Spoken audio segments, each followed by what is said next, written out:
another thing about how perspectives change over time. Bobby Rush, member of Congress, said the other day, "I'm ashamed that I voted for the '94 crime bill." You ashamed of that bill? Not at all. And in fact, I drafted the bill, as you remember. I know that. And by the way, we talk about this mostly in terms of Black Lives Matter.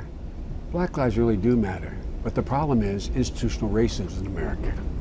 That's the overarching problem that still exists. And we should be talking about it. And you look at it, the legacy of racism in housing and jobs and so on.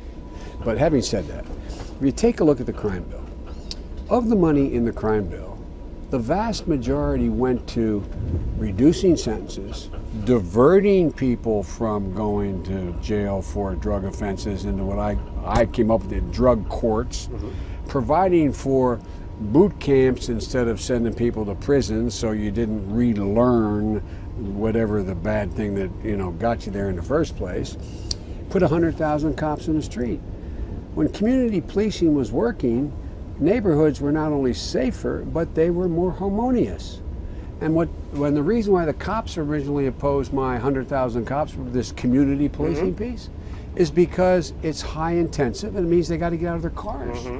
So they literally got out of their cars and learned who owned the local drugstore, the local neighborhood bar, whatever.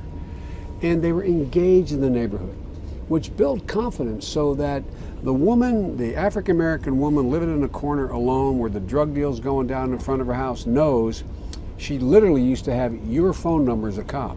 She'd call you and say, "John, they're out in front of my house, but you're not giving me away, right, John?" No. And it didn't. So we had enormous success. Now what's happened is we've cut the funding 85%. We've gone out there and we're going through Baltimore now. Look at the areas we're going through here. I'll lay you 8 to 5. The Baltimore Police Department is considerably smaller than it was in 1985.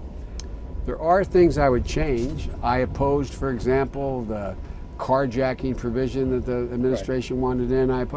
But by and large, what it really did, it restored American cities.